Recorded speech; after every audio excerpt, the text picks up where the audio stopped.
Good morning, people. How are we doing? Let me check this real quick just to make sure we are recording. Yes, indeed we are. Today is the 16th day of November, 2022. As you can see down there in the bottom right-hand corner of your screen, it is bright and early, 8 o'clock in the morning on a Wednesday morning in Tampa, Florida. Partly cloudy. No, it's completely cloudy. It's very cloudy in Tampa, Florida. How you doing? Yeah, yesterday, some folks noticed I seemed to have a black eye. What happened was I was out fighting the New World Order and the lizard people, and one of them had a fucking left hook, and caught me. I was slipping. I wasn't paying attention. One of the lizard people. I think it was Hillary. She took off her Hillary suit.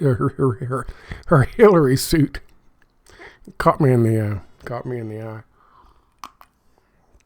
It's very dramatic. You guys impressed? I'm fighting for you. It's actually a lot less dramatic than that. I do this thing where I go, wee! And typically that freaks out my dog when we're wrestling around. And he headbutted me. Well, he wasn't that bad. It's just I bruise very easily because I take 10 milligrams a day of blood thinner because I have a blood clotting disorder. So this is the result. I wish I could tell you it was something dramatic. It was exciting. I was wrestling with the cops. I was saving a kid from a kidnapper. Nah, I can't do that. If I was smart like Alex Jones, I'd make up some shit, but I can't. It's a boring story. Anyway, so I have this. I hope it doesn't bother you too much. What are we talking about today?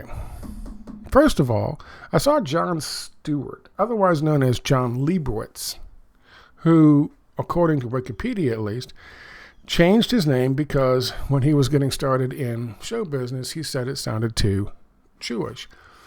The dude went on Stephen Colbert, who is getting fat. Pot meat, kettle meat pot. To talk about the Kyrie Irving situation along with Kanye and Dave Chappelle. Apparently Dave Chappelle made some small milquetoast little humor about what he basically said was this. You see a group of black guys together, they're a gang. You see a group of Italian guys together, it's the mob.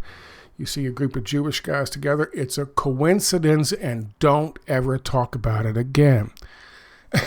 And that, of course, was enough to lump Dave Chappelle. Now, that milquetoast bullshit was enough to lump Dave Chappelle into the thing with Kyrie Irving. But he had a after doing his making fun of, the concept that Jewish people are involved in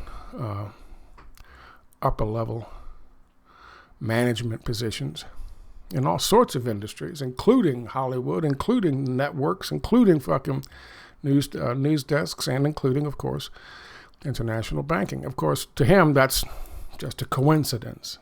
And you're a fucking conspiracy theorist if you mention it. However, he did later, after doing that bit, he did later admit that, he himself has been accused. He says they use it, quote, they use it like a truncheon. He has been accused of being anti-Semitic for talking about how the IDF and Israel treats Palestinians. So he understands that, according to him, when someone says something that Jewish people or the Israelis don't particularly like, it's immediate, you're an anti-Semite, and that's the truncheon, according to him, they use to silence people. And the one decent thing that he talked about in this tedious exchange with Steve Colbert was that he says they shouldn't, and of course he does now, after it has become painfully obvious that the vast majority of people who were tolerant of some okay, he has to apologize, and okay, he paid $500,000, but now they've added more stuff. So even those people who were tolerant of what I said they shouldn't have been tolerant of in the first goddamn place, even those people are now saying that's too much. And so out comes Jon Stewart, Captain Hindsight, to say, yeah, that's just too much. But he does make a good point, and the good point is this.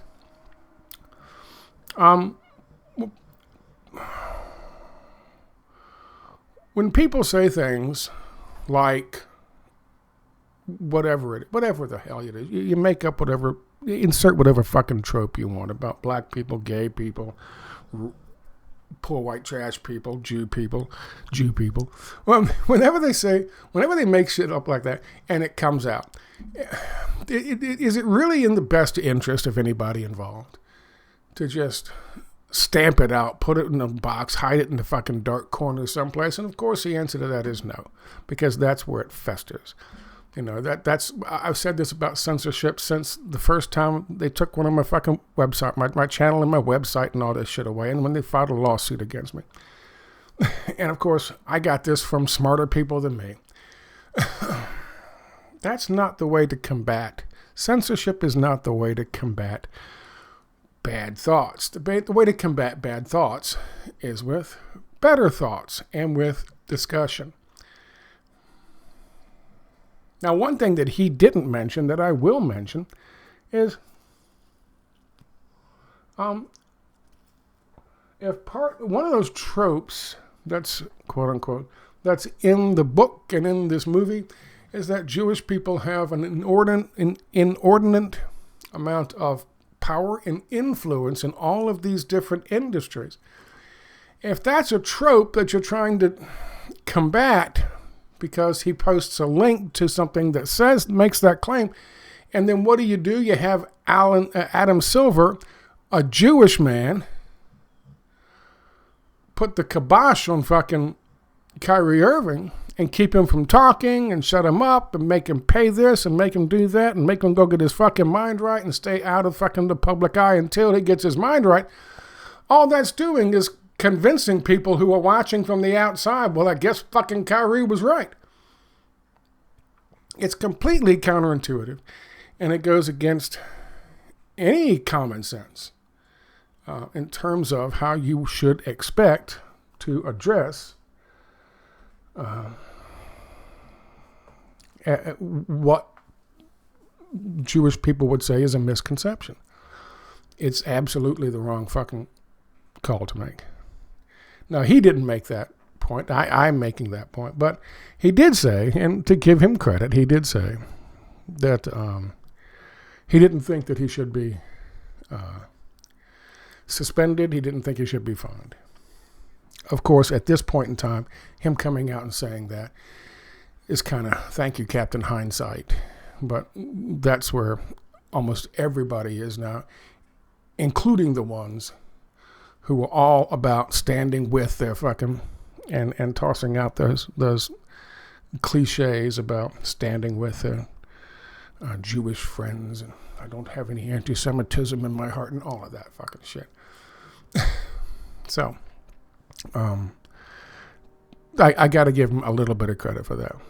I don't give him credit for the first part, and I detest Jon Stewart. I really do. That being said, over and done with. Let's move on to the next thing. And the next thing is this. It's a little bit of news. We'll do just a touch on some news. No, it was not Russian. We all know it was not Russian missiles that went into, rockets that went into Poland. Had my suspicions from the beginning.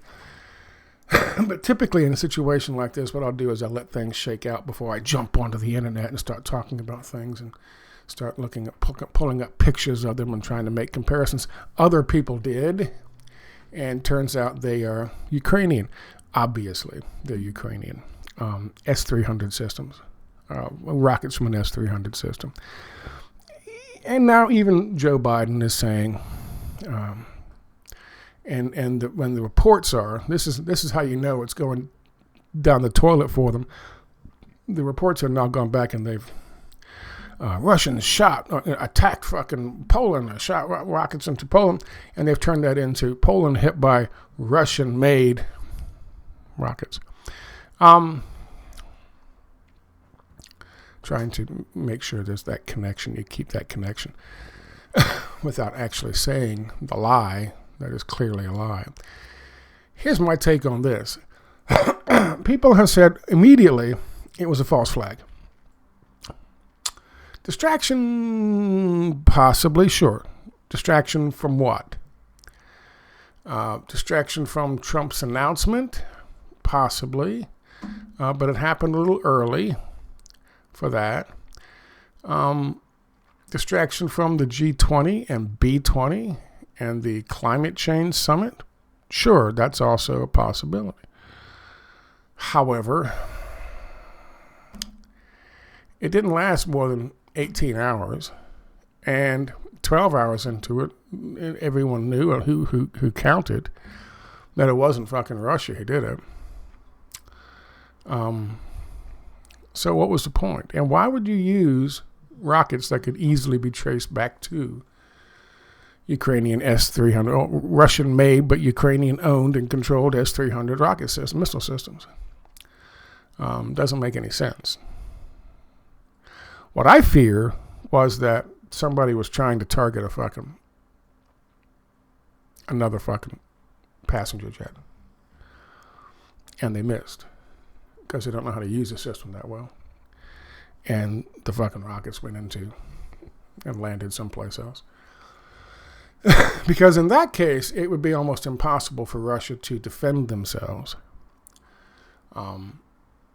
In this case, it lands in Poland, and nobody expected that. And of course, Polish authorities are taking pictures of it, and they think it's Russia, so they're definitely taking pictures of it and putting it out there without realizing it's fucking their buddies in fucking Ukraine that launched the shit. So it was just too haphazard to be a false flag. In my opinion, it was a mistake, and they don't know. I would tentatively say, don't fly over Ukraine in the next couple of weeks. Because had they struck an airliner, they could say that the explosive and some small parts of the residue would prove that it's a Russian-made rocket. Ergo, it must have been Russia that shot down one of our commercial airliners. And then, of course, because it's in the air and at such an altitude and moving such a speed, there's no parts that they could always lose the parts that would track it back to being controlled by Ukraine. That's just a theory. I don't know if that's what happened. But the deliberate false flag idea, it just doesn't hold up because the story doesn't hold up. Make sense? Good. And let's go to, of course, they're still at what the Russian Republicans at 217. The Democrats have, in terms of seats in the House, and the Democrats have worked up to 209 or 210. I saw an article in the New York Times talking about there's going to be conflict and there's going to be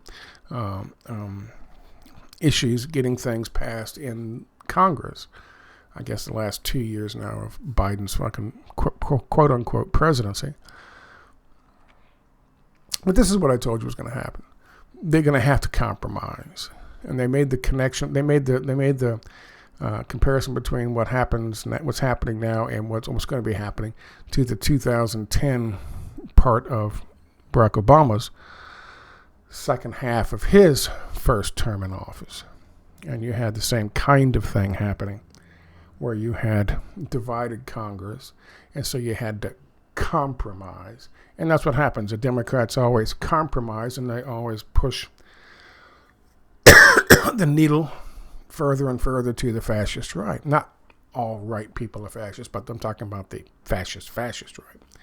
So that's what I expect is going to happen.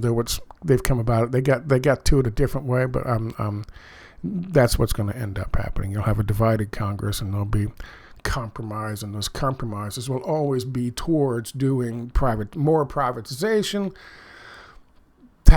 more tax breaks for big business, and of course, pushing things like central bank digital currencies. We'll talk about that in a second.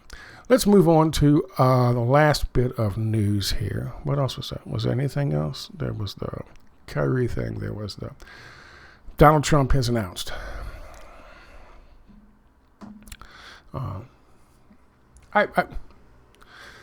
And elections.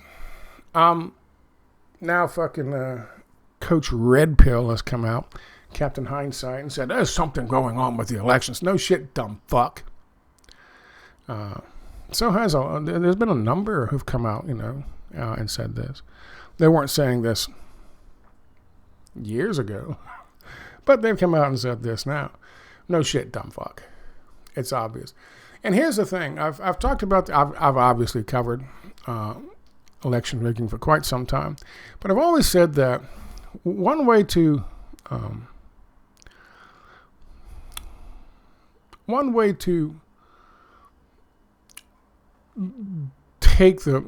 disarm their weapon, their election rigging weapon, which are electronic voting machines. They also, of course, now use the trick where you can the mail-in votes by mail thing, which is again is a new one.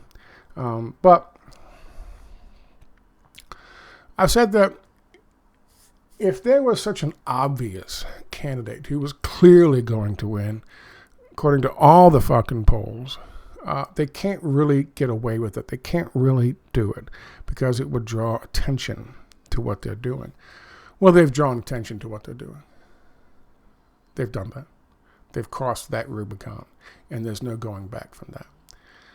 They've made it very clear because, again, the vast majority of all polls leading up to this past Tuesday made it very clear that, last week, made it very clear that the Republicans are going to win control of both the House and the Senate. Especially, look at what's happened in Arizona. Jesus Christ. The fucking treasurer won by a landslide, who's a Republican, because no one really gave a shit about that. But then look at the governorship. How does the treasurer win by a landslide who's a Republican, and the governor just lost, supposedly? They've moved past that, and it's at the point where they've either said, all right, most people are buying into it, or they're so cowed they're not going to say anything, and we're going to go ahead and do it anyway because this is what we want. Or they're deliberately sending a message, and that is your system is broke, your system doesn't work anymore, you need a new one. You need a perhaps great reset, which brings us to the topic of today's discussion. And if you go and check my Substack, which this is not some cheap fucking trick to get you to sign up there and cost you money. There is no charge for my Substack, and you can sign up for this. And as I post stuff, typically what I'll do is I'll post archived stuff that I wrote a long time ago that was erased by WordPress. Then I'll post stuff up here. It'll be like you see, archived from 2011, archived from 2014. You get the picture. I've recently posted, and I also did the same thing here on my blogspot, which is maniceveryman.blogspot.com. I've recently posted a couple on Neoliberal Globalization because it is right now so fucking obvious that this is what we have to deal with. Now, just if you get a chance, go by and take a look. Again, there's no cost. You haven't got to sign up. You can if you want to a Substack. and you'll get notifications, but it's not going to cost you a nickel.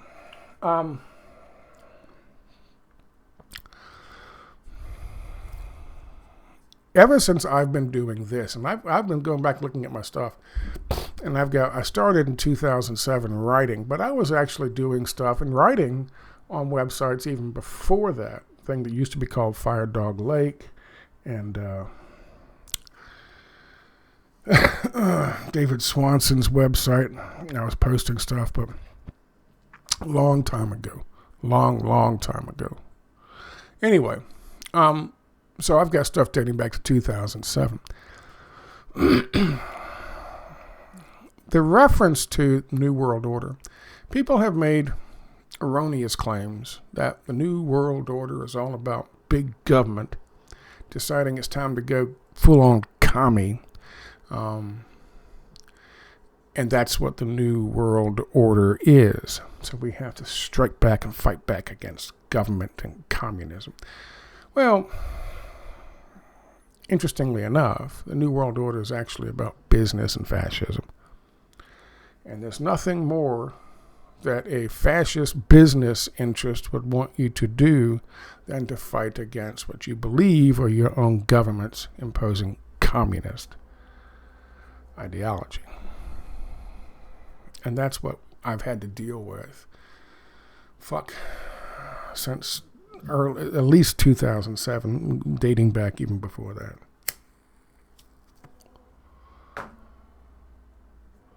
My explanation was, in terms of what is the New World Order, it is, according to George H.W. Bush, no communist, a really, really big idea. And the really, really big idea is very simple. You do away with national borders. You can look up the old Trilateral Commission ideas and the progress they made on and they're still making on the Trilateral Commission.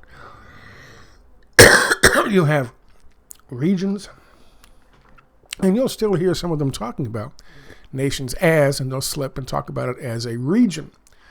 You have regions where you have the Americas, where you have Europe, where you have Asia. These are regions, and the countries inside these regions don't really exist, except for like the World Cup. But because there are no businesses. I mean, there are no nations. There are no states. One of the articles that I posted up starts off with a reference. Here you go.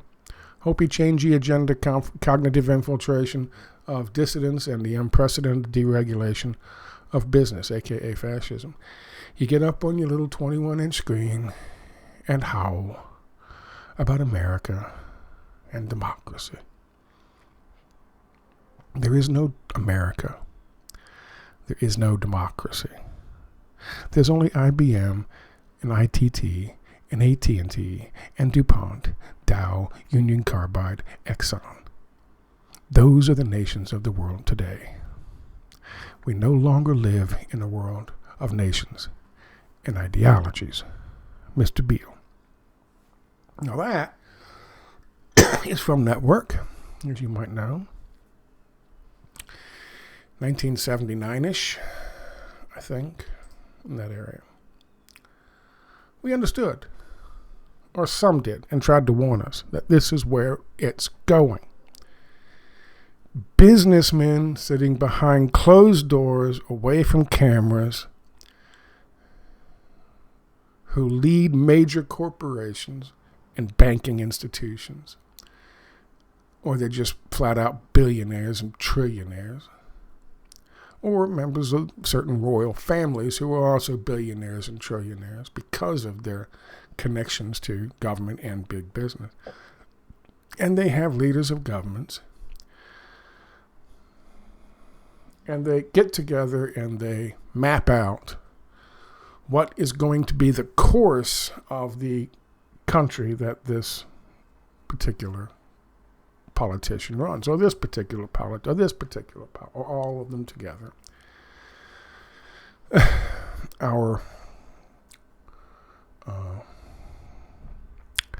what is the terminology they've used since the end of World War II? The rules-based order. It's all going to be one size fits all,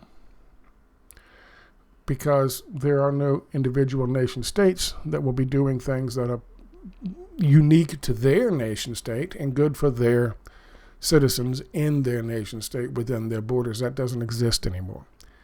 This is big business, and this is what I've always said the New World Order will be. What do we have happening today, this week? We have, of course, the climate change fucking conference. We have the G20 summit. We have the B20 summit, which is the G20 summit, the leading businesses in the G20 nations getting together. That one was attended by Klaus Schwab, of course. This is happening. This is exactly what I was talking about and writing about for all these years, and many others, not just me. Many others. This is the New World Order. And they're right there in your face with it. You have the Sharm el-Sheikh Climate Conference, Climate Change Conference. That started on the 6th of November and is running through the 18th of November. And, of course, you have the G20 Summit with the Business 20 Summit taking place as well. These are politicians and business people on one side and politicians and business people on the other side. And that's the representatives from the United States and China.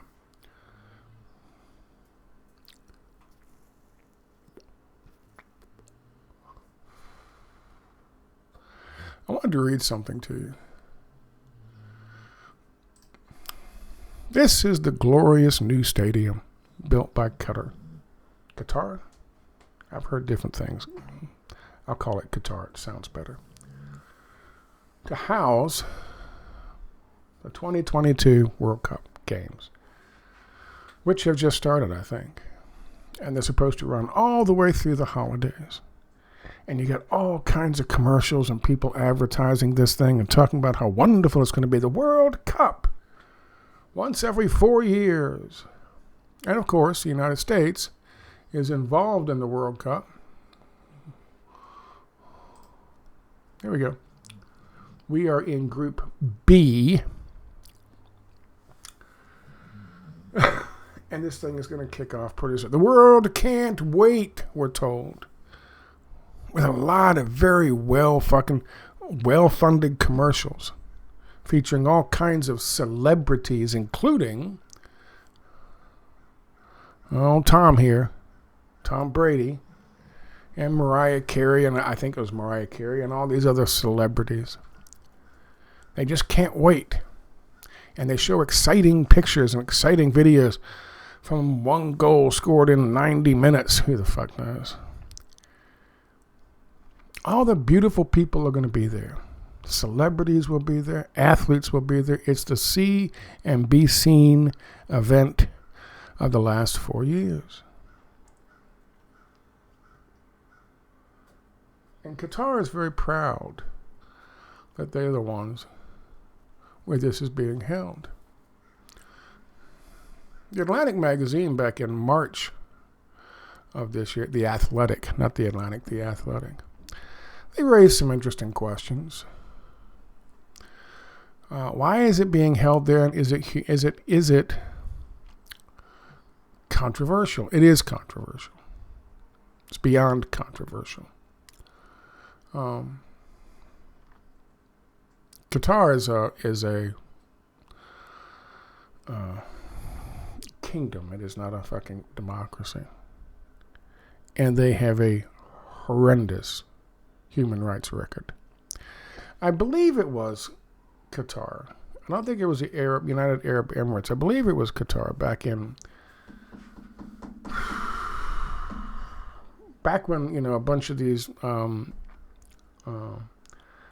people were protesting against dictatorships And there were protests in Saudi Arabia, and they stomped them out fast. Of course, the one in Egypt and the one in Yemen had different results. But they started in Qatar, I don't know. And they didn't have the military to put it down. So they asked their friends in Saudi Arabia to help. I believe it was Qatar. Don't quote me. And they obliged. And they sent over some crack troops. And they cracked down and arrested and killed a lot of people.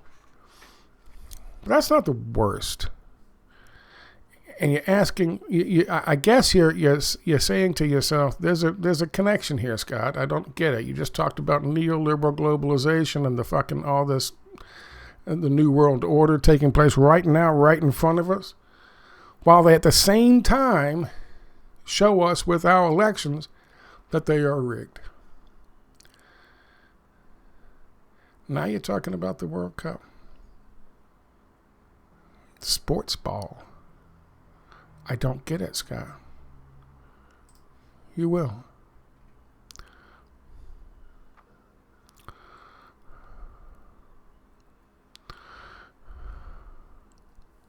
Bishwa Raj Dwadi, a doctor on a committee that examines death certificates of migrant worker injuries for the Labor Ministry, has noticed another worrying trend. Young laborers suffering from kidney failure after returning from the Gulf. He said many return to their villages without getting treatment required. Many die within 2 years of returning home. I'm depressed because they're all young men, he says. The dead are disproportionately men between 20 and 45, all of whom have undergone government-ordered medical exams before being allowed to work abroad. It really is a mysterious thing because they're all medically fit from here. And Jolly S., an official at the Foreign Employment Board. Yes, of course, people in Nepal also die, but not like this. Hundreds of those who return in coffins are categorized as natural deaths, and no autopsies are ever carried out. Jahari, a heavy-set man with a thin mustache, heads to the back of his home to fetch a bag. He reaches into it and pulls out a square bottle of orange and white capsules as part of a daily regimen. He says he's now required after having dizzy spells after collapsing while working under the desert sun. It's hot, he says, but what are we going to do? Others, he knows, have suffered far worse. Sanju Jaswal, 24, and her husband, Amrish, had high hopes about his new job in Qatar, would change their family's fortunes. There was never even talk about moving to Kathmandu, Nepal's capital, so their 3 children could have a better education. A job as a motorbike courier offered a path to that life, but Amrish died within 5 months after arriving in Doha last October, being run down by a car while making a food delivery. Of course, working for this massive push to build that very same stadium I just showed you. Dabbing away tears with a thin shawl she wears to cover her hair, Jaswal said her future is now uncertain. Her relationship with her in-laws has grown tenuous and bills are piling up. The local school said it would soon suspend her children, all under 10, unless she quickly cleared their overdue charges. This is an article from the New York Times, and it's talking about the thousands of working people, migrant workers, brought in by Qatar to rebuild the city and the community centers and this big, beautiful stadium for the World Cup. They've been working on it for years. And it has cost thousands of their lives. This is the crisis that is facing us that no one talks about. The specifics of what they are discussing behind closed doors in the mahogany-lined boardrooms at the G20, the B20, and of course, the Climate Change Forum. These are the wages of neoliberal globalization, the New World Order.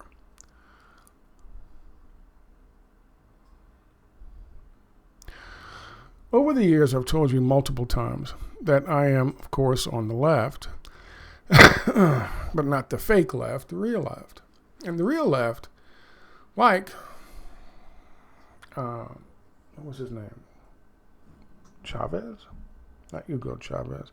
Caesar, who was a migrant worker advocate here in the United States a while ago. And you would think that he would be all about unregulated, comprehensive immigration reform, where you can allow as many in as you want. He, of course, opposed it adamantly. I mean, adamantly. And the reason was quite obvious. He represented the union of migrant workers in the United States who were being taken advantage of, but at least with some control over it and organization, they were able to get slightly better working conditions and slightly better money. Of course, if you open the floodgates and allow just anyone and everyone in, then they can get rid of these guys who want to get paid 68 cents a bushel for picking whatever it is. And okay, how much will you do it for? 38 cents, 28 cents, 10 cents? You got a job. It's the race to the bottom. And the owners, they're happy as hell because every fucking time this happens, they're making more and more profits. So this individual, like myself, absolutely supports the migrant farm workers, but does so in a way that is obviously with an understanding of business 101. The more you have in terms of accessibility to inexpensive labor, the less that labor is going to be valued at, and so the less they're going to get paid. And that is what is happens in Qatar, and this, of course, happens in Saudi Arabia and happens all across the Middle East. But it's also what they're doing now with us by deleting the borders. You know, Tucker Carlson will tell you it's all about the Democrats want to bring them in so they'll vote for them because they can't explain to you.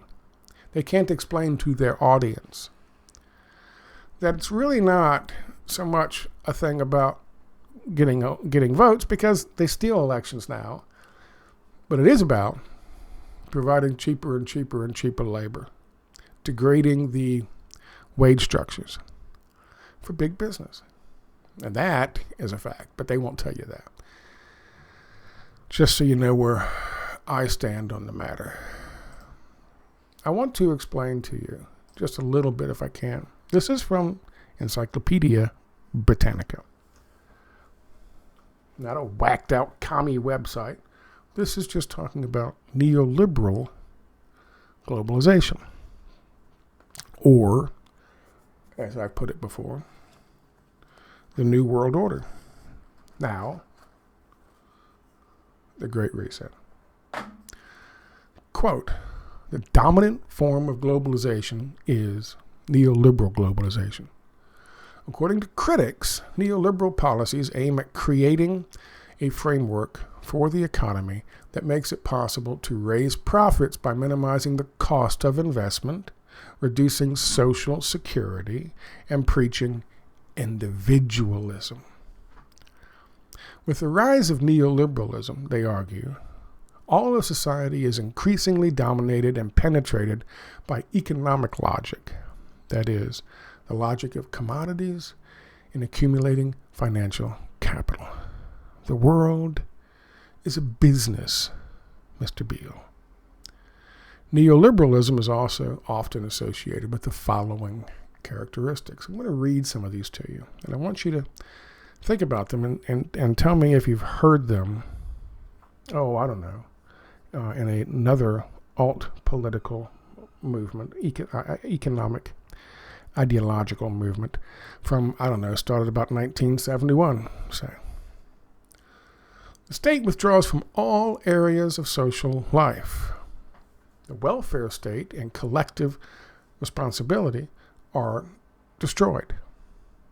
Self-help and self-responsibility of the individual for his or her problems and the capability of the market to regulate itself without human intervention are preached. The glorious free markets. Growth, productivity, and competition are presented as the only goals of human action. Old ultra-liberal ideas are presented as modern and progressive. Money and financial markets are homogenized under the dominance of a few nations. A new kind of social Darwinism puts across a message that only the strong and the remarkable survive in society and on the market. A permanent insecurity of wages and living conditions, flexploitation, and individualization of work contracts, Uber, Lyft, and state assistance and state subsidies for large corporations are all established and institutionalized. Open borders. Neoliberal ideologies claim that the economy is independent from society, that the market is the best means for organizing production and distribution efficiently and equitably, and that globalization requires the minimalization of state spending, especially on Social Security. You need to force those people to fucking work or die. And by that we mean you take whatever boss offers. These developments are presented as something inescapable, self-evident, and without alternative. Now this is, I want to stop there. What number is that? Number 10. We'll stop at number 10 for a second. This is something that I have seen developing for quite some time. There's an article that I have and I will post on my thing. It wasn't written by me, but since I don't have advertising and I don't charge anything, I'm not making a nickel off of it, so I don't feel bad about doing it. But I want you to look at it and read it because it really does go into this aspect of neoliberal globalization, which is there is no alternative. We have to save the system, as George W. Bush said in 2008 when they were pushing for the TARP bailouts, that nobody in the country wanted to give the bankers fucking money for what they did to us with the subprime mortgage crisis, which they created and they fucking cultivated and they profited from. But George W. Bush came out and said, we got to save the system. There's only one alternative, and that's the only alternative. Communism, socialism, what they have over in fucking China, which is regulated market economies, which is what, by the way, built this country from 1938 to 1979. That doesn't exist. There's only one fucking system, and that's the glorious neoliberal free market system. I just wanted to hit on that. I will post that later today on my website. Let's go on. Number 11. The neoliberal state creates the legal framework for flexible wages and flexible working times. Collective bargaining systems are increasingly superseded by systems at a sectorial, regional, or company level. The state tries to facilitate capital investment and technological progress by subsidies, research and development programs, funds, and institutional support. That's the public-private partnership, the increasing percentage of public-private partnership contracts. The state increasingly tries to activate entrepreneurial thinking by creating new forms of self-dependence and self-employment. Lyft, Uber. Reducing unemployment benefits and welfare, tightening eligibility criteria, installing sanctions and coercive activization programs like workfare and welfare to work. Welfare to work was just a fucking, oh my God. If you're going to give people welfare to help them out, to keep them, but then to get the welfare, they have to go work for free for big business that gets free labor, basically slaves. Pensions are increasingly cut and retirement ages lifted. Private pension funds are encouraged. Universities are considered as enterprises, and cooperation between universities and corporations is encouraged. How's that worked out in terms of the COVID-19 shit? Regulation is increasingly important on and shifted to I don't know what that means, and shifted to the supranatural, regional, and local levels, and networks or links between cities, regions, and federal states, and established also on a cross-border basis. I don't know what the fuck that means. Certain state functions are shifted to civil society. Public enterprises and services are increasingly privatized and commercialized. Welfare is increasingly shifted from the private to the corporate level. Transnational corporations introduce increasingly flexible ways of producing commodities, and they themselves are organized as globally distributed firms that are political as well as economic actors. That's what we just talked about with what's meeting down there today in Indonesia and Egypt. The nation state is transformed into a competitive state. This is the race to the bottom. There is competition for good conditions for economic investment between nation states, and hence nation states are frequently forced to facilitate privatization, deregulation, the deterioration of wages, labor legislation, and welfare policies to attract the interest of transnational capital. Whereas capital and transnational corporations operate at a global level, the state is forced to enforce political action at a national level. Excuse me. Okay. This is neoliberal globalization. And this, if any of this sounds familiar to you, it should. A lot of it should. Especially since COVID. This is where we're going. This is not just where we're going. This is where we are. We're seeing it now. These people are having their conversations discussing laying out the future of you and your family and your children and your children's children as we speak. And they're not doing it in such a way as to look out for their best interests. They're looking out for their own best interests. Meantime, we have come to the conclusion, because of the last fucking election, that they just don't give a fuck. They'll just show you right off the bat, here we go, yes, we're stealing it. And we'll have our fucking scribes and our PR guys, known as journalists, make up whatever stories they can make up about it. But it's obvious, it's clear. You don't live in a democracy anymore. In all actuality, you probably never did, really, to be honest with you.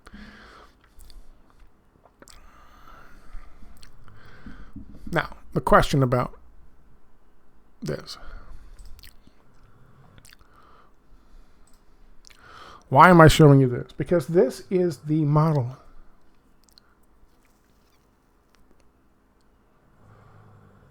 This is the model. Thousands of people, mostly young 20-something to early 20s to late 40s, thousands of people have died so that Qatar could build this on time, make it big and splendid, build it on the cheap. They imported them from all kinds of places, like China, like Nepal, all kinds of places all around the Middle East.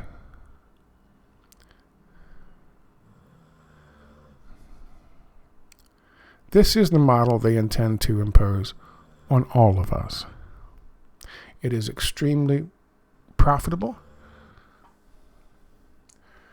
but it doesn't give a shit about the people who make it happen. They are nameless. They are faceless. They will get paid their pittance.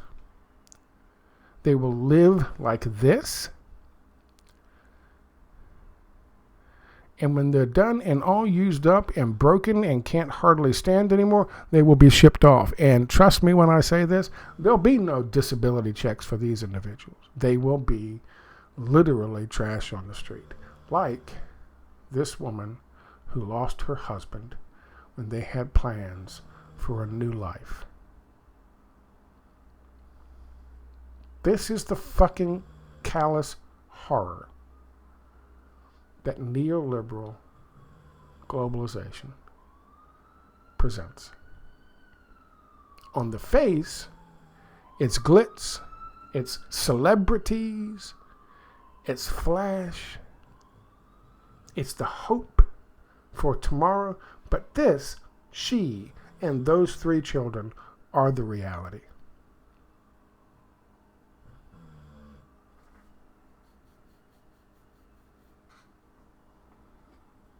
The current election results are the reality.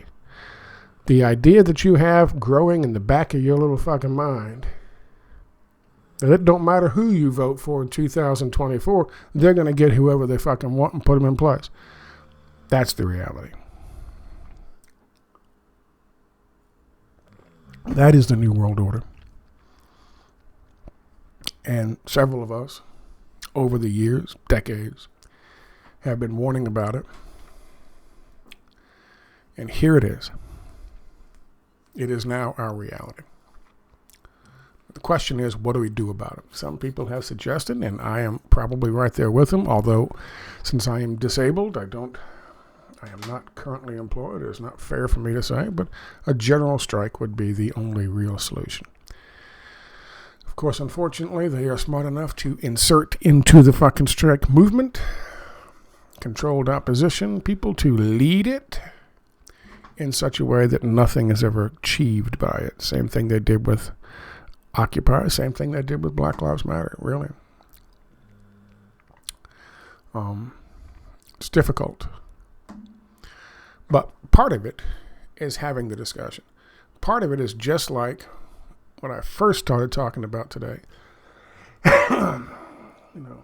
People are discussing tropes, so they're pointing fingers and saying, go read this, go watch this, and it's got tropes in there. You don't put a box in it and hide it in the fucking corner. You don't go around saying, "Oh, what they're trying to do is at the World Economic Forum is install China's communist model on us." You have to have the conversation. You have to call out the disinformation and deliberate disinformation. You got to call it out for what it is. They want you to think. They want you to point your aggression towards anything and everything but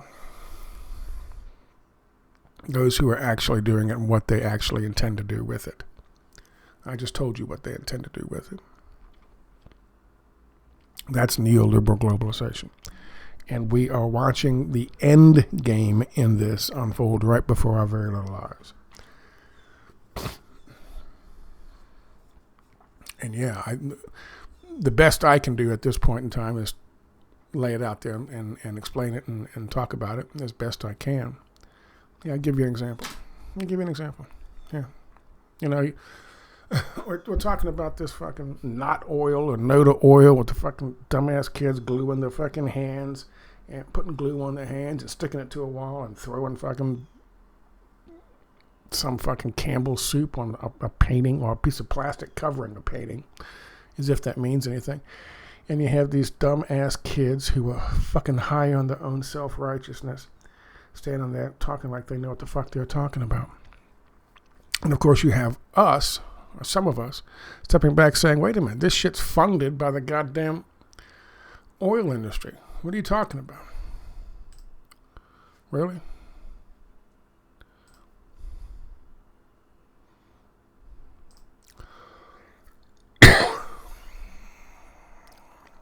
People's Climate March, brought to you by Billionaires Interest. People's Climate March for Billionaires Interest, brought to you by Standard Oil and the NWO.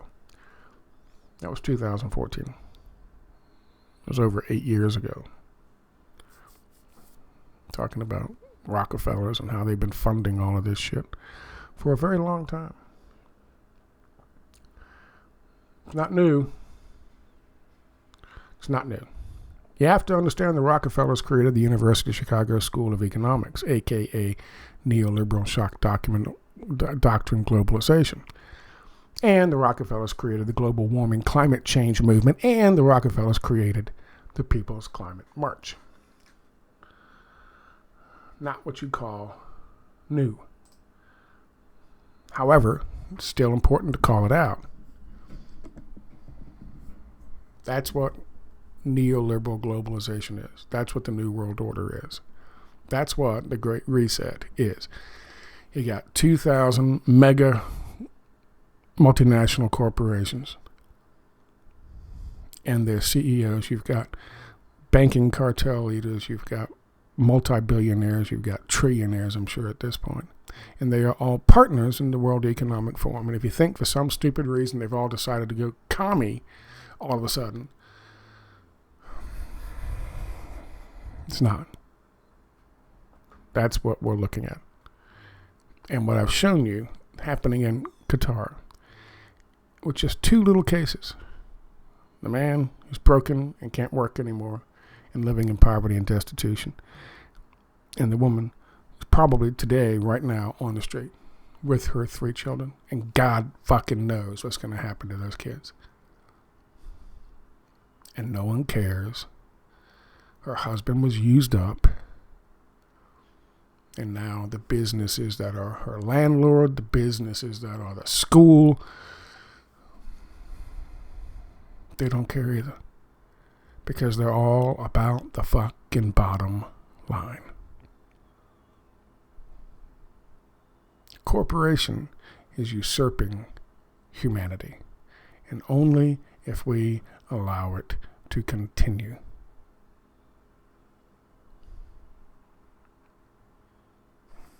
Thank you for your time.